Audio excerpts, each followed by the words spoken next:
Hello my dear student, welcome at Nimbus learning powered by engineers academy. SSC JEE mains की answer key आ चुकी है। SSC JEE ने कई सारे आपके जो आंसर्स हैं वो गलत दिए हुए हैं, इवन एक आध तो क्वेश्चन भी गलत दिया हुआ है।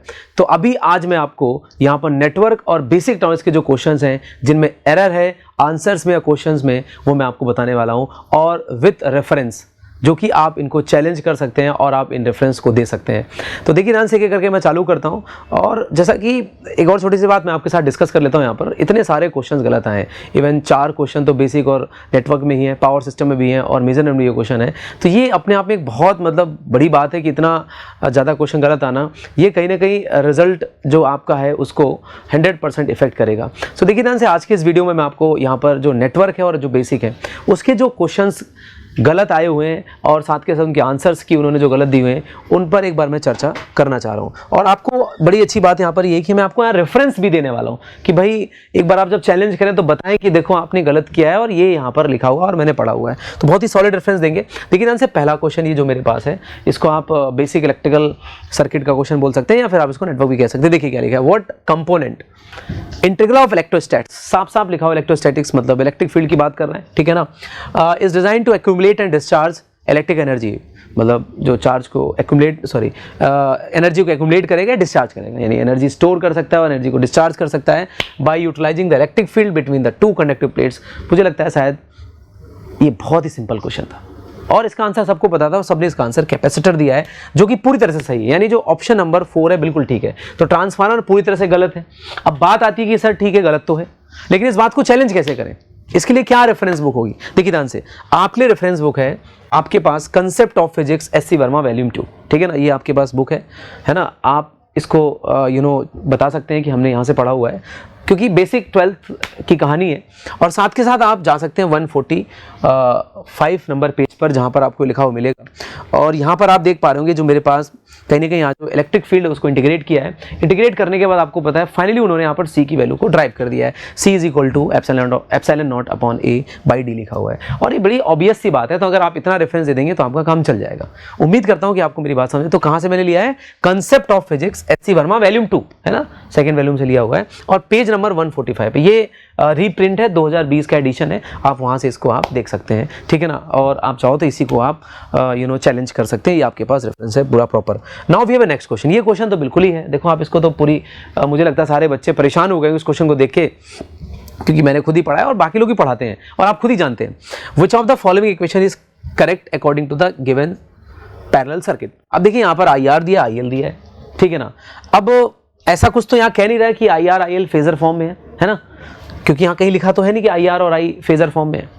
यानी यहाँ पर एक तरह से अपन मान सकते हैं बाय डिफॉल्ट जो I है, IR IL, ये इसका मैग्नीट्यूड यहाँ पे दिया जा रहा है। अगर मैग्नीट्यूड यहाँ दिया जा रहा है तो अपन कभी भी I is equal to IR plus IL नहीं लिख सकते हैं। इस बात को अपन जानते भी हैं। I never be equal to IR plus IL, क्योंकि यहाँ फेजर सम होता है। यानी यहाँ पर IR और IL का एंगल भी लिखना होता है, जो कि निकल के क्या आता है, I is equal to under IR square plus IL square. यानी कि कभी भी कोई AC सर्किट होता है तो उसको अगर सॉल्व करना है तो आपको इसको फ्रीक्वेंसी डोमेन में कन्वर्ट करना पड़ता है, या फिर इसको फेजर फॉर्म में करो, तब जाके कर पाओगे आप। You can not directly add this IR plus IL, ठीक है ना। फिर इसमें कोई भी ऑप्शन है ही नहीं। देखो आप, पहला हो नहीं सकता है, दूसरा हो नहीं सकता है, तीसरा हो नहीं सकता है, चौथा इन्होंने लगाया जो वो भी नहीं हो सकता है। यानी इसमें चारों ही ऑप्शन गलत है। ये भी क्वेश्चन गलत है। क्वेश्चन तो सही दिया, क्वेश्चन सही दिया, बट ऑप्शन गलत है इसके। देखिए ना, ये पिछला क्वेश्चन भी सही था, क्वेश्चन में कोई गड़बड़ नहीं थी, क्वेश्चन में कोई भी गड़बड़ नहीं है, क्वेश्चन एकदम सही है।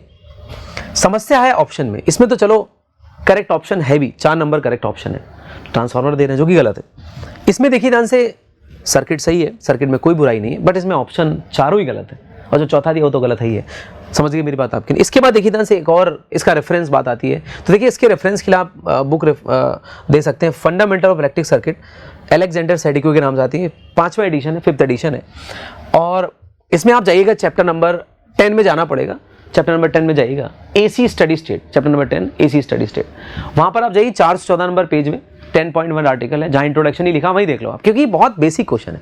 इंट्रोडक्शन में क्या लिखा है कि step to analyse AC circuit. अगर आपको AC सर्किट को सॉल्व करना है तो क्या पहला लिखा, transform the circuit to the phasor और फ्रीक्वेंसी डोमेन। सीधी सी बात है, अगर आपको AC सर्किट को सॉल्व करना है, यानी उसमें करंट वोल्टेज को रिलेट करना है, तो आप एल्जेब्रिक सम नहीं कर सकते हो, अर्थमेटिक सम नहीं कर सकते हो।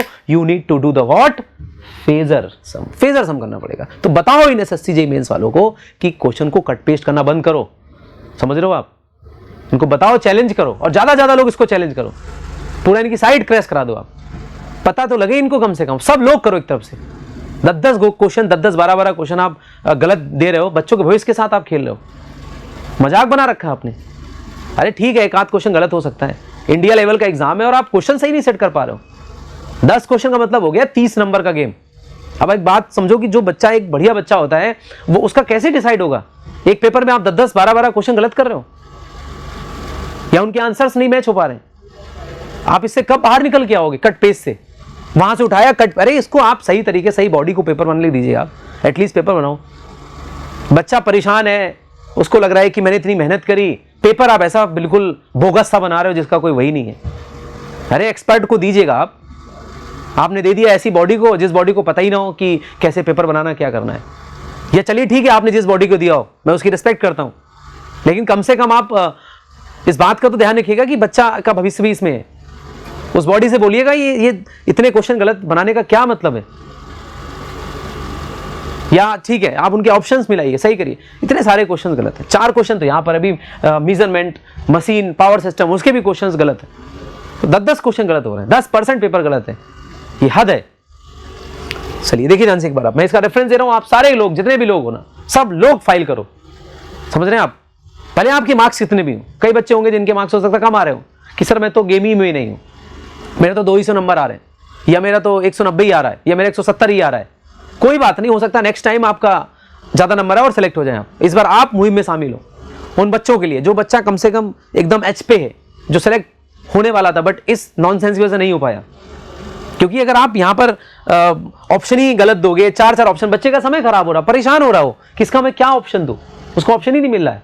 अगर आप सीधा आंसर देते हो तो बच्चा लगा आगे बढ़ जाता। और फिर पेपर का लेवल भी आप जरा एक बार चेक कर लीजिए, मेंस का पेपर है, ठीक है, थोड़ा सा पेपर का लेवल भी ठीक होना चाहिए था।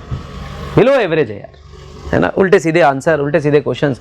एनीवे देखो ध्यान से एक बार आप, मेरे पास अगला क्वेश्चन है, इनको यही समझ में नहीं आ रहा है, इसमें तो सारा रेफरेंस देने की जरूरत ही नहीं है, इनको यही समझ में नहीं आ रहा है कि यहाँ 2 ऑप्शन सेम लिखे हुए हैं। मतलब हद है यार, मतलब चलो ठीक है, मिस्टेक होती है, मेरे से भी होती है, आपसे भी होती होगी, कुछ मिस्टेक्स ऐसी होती हैं कि जो कई बार अपन टॉलरेट कर सकते हैं, बट ये मिस्टेक 2 ऑप्शन सेम हो रहे हैं। tan इनवर्स 12/9, 1.2 डिवाइड 0.9, दोनों सेम लिखे, 3 और 4, बताओ इसमें क्या करे बच्चा? उसका पूरा नेटवर्क पढ़ा लिखा सब धरा धरा रह गया, है ना। क्वेश्चन तो वैसे ही बोगस है, बट फिर भी ठीक है, ऑप्शन तो सही बना देते कम से कम। दिख ही रहा होगा आपको यहाँ पर 6 - j8 लिखा है, तो -tan इनवर्स है ना, -tan इनवर्स 8/6, 8/6 मतलब क्या हो जाएगा 4/,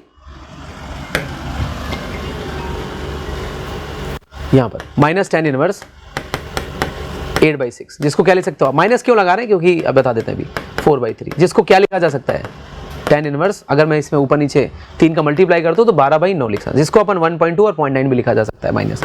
एक्चुअली में यहाँ पर ये लोड कैसा है, कैपेसिटिव है, तो इस केस में अगर आप देखेंगे तो इम्पीडेंस चूंकि माइनस में है तो कैपेसिटिव लोड है, तो 100% आप देख पाएंगे, find the angle by which the current lead, मतलब करंट लीड, करंट कितने से लीड कर रही पूछ रहा है, क्योंकि बेसिकली डेफिनेटली अगर से फेजर डायग्राम बनाओगे तो यहाँ करंट लीड करेगी क्योंकि कैपेसिटिव नेचर है और आपका वोल्टेज लैग करेगा, तो वोल्टेज इतने एंगल से लैग कर रहा है ऐसे कह सकते हो आप, है ना, और करंट आपकी लीड कर रही है, ठीक है, इसमें कोई दिक्कत नहीं है। सर माइनस का केवल क्या साइन है, क्योंकि यहाँ पर ये एंगल जब फेजर बनाएंगे तो आपका डेफिनेटली ऐसे दिस माइनस नहीं है तो भी चलेगा, क्योंकि लीड पूछ रहा है, एंगल पूछ रहा है, वैल्यू पूछ रहा है एंगल की, माइनस प्लस केवल यहाँ लीडिंग लगी बता रहा है, ठीक है। तो यहाँ पर करंट आपकी क्या करेगी, लीड करेगी बाई एंगल tan इनवर्स 12/9 या फिर 1.2। सर इसका रेफरेंस क्या, कोई रेफरेंस ही नहीं है, इसका रेफरेंस तो यही है कि उनसे आपको ये बोलना पड़ेगा कि आप थोड़ा सा ये जो पेपर है ना इसको बनाने के देते हो उससे बोलो अपना दिमाग खोल के और इसको सही से रीचेक करके बनाए ताकि बच्चों को इसके साथ खेला ना जाए।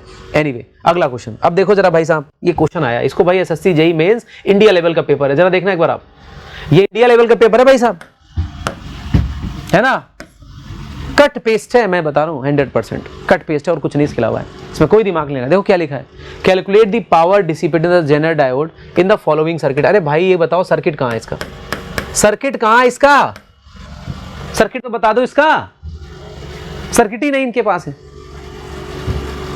सर्किट ही नहीं है, समझ रहे हो मेरी बात आपकी नहीं, ऑप्शन भी लगा दिया सेकंड, क्वेश्चन ही आधा अधूरा है, बच्चा देख रहा है इस क्वेश्चन को, परेशान हो रहा है पेपर में, समय खराब हो रहा है उसका कि काश सर्किट दिख जाए। कई बार तो बच्चा सोचता है कि ऐसा तो नहीं मेरे में कहीं सिस्टम में कोई एरर आ गई हो, हम ही को ना दिख रहा हो सर्किट, बगल वाले को कहीं दिख रहा हो। कैसे उठ पटांग उसके दिमाग में ख्यालात आते होंगे, सोचो आप। क्या आप लोग मेरी बात से एग्री करते हो तो कमेंट भी करना, कमेंट बॉक्स में कमेंट भर जाना चाहिए। और हर बच्चा जिसने SSC मेंस का पेपर दिया है, चाहे उसके कितने मार्क्स आ रहे हो, चाहे वो सेलेक्ट हो रहा हो और चाहे ना सेलेक्ट हो रहा हो, या पेपर अगर दिया है तो इन सारे क्वेश्चन को चैलेंज करो। सारे बच्चे, सब लोग चैलेंज कर दो एक तरफ से कम पता तो चले इनके, इतने इनके पास चैलेंज पहुंचने चाहिए, इनका दिमाग ठिकाना आ जाना चाहिए। क्योंकि आज जो आपके साथ गलत हो रहा है ना, अगर उस पर आपने नहीं किया तो फिर आपके जूनियर्स भी सफर करेंगे। तो मुहिम तो चलानी पड़ेगी ना यार आपको। और फिर आपने, मेरे कई बच्चों से बात हुई, परेशान है यार, वो कह रहे सर पेपर हुआ, बोले सर क्या पेपर बनाया यार, इतना पढ़ा और पेपर, कम से कम एक वो बच्चा जो मेहनत कर रहा है एक्चुअल में वो सिलेक्ट तो सही से। इन सारी चीज़ों में अननेसेसरी होता चला जा रहा है। खैर एनीवे, सो देखिए ध्यान से, मैं ऐसे कहना चाह रहा हूँ, तो आप सब लोग कमेंट बॉक्स में और सब लोग इसको चैलेंज करें ताकि पेपर सही है। देखो पेपर सही आना चाहिए पहले तो, उसके बाद अगर सिलेक्शन नहीं हो रहा है तो फिर मैं अपने में झांकूंगा कि हाँ भाई मेरी गलती थी, मैं नहीं हुआ। अब आप 10-10 क्वेश्चन गलत कर दे रहे हो, पता ही नहीं चल रहा है सर्किट कहाँ है, क्वेश्चन के ऑप्शन क्या हैं, क्या पूछ रहे हो, क्या चल रहा है, कुछ आइडिया नहीं लग पा रहा है, तो बहुत गलत बात है। तो इतने क्वेश्चन गलत होना बिल्कुल गलत बात है, ठीक है ना। तो अभी मैंने आपको ये क्वेश्चंस बताए, ये 4 क्वेश्चन यहाँ पर एरर है ना। इनको आप, जिसमें से 2 को तो चैलेंज करने की जरूरत, मतलब चैलेंज के इन द सेंस की रेफरेंस की ज़रूरत नहीं है। अब इसमें तो क्या रेफरेंस दिया जाए, तो इसमें रेफरेंस की ज़रूरत नहीं है, लेकिन 2 क्वेश्चन ऐसे में रेफरेंस की ज़रूरत है, मैंने आपको बता दी है। बाकी आगे भी जो सब्जेक्ट्स आपके हैं उनका भी बहुत जल्द वीडियो आपके पास आने वाला है कि आंसर की क्या एक्चुअल होनी चाहिए और उसको कैसे चैलेंज करना और क्या रेफरेंस होना चाहिए, उसका आपको बहुत ही जल्दी वीडियो मिलने वाला है। तो उम्मीद करता हूँ कि ये वीडियो आपको काफ़ी हेल्पफुल रहा होगा।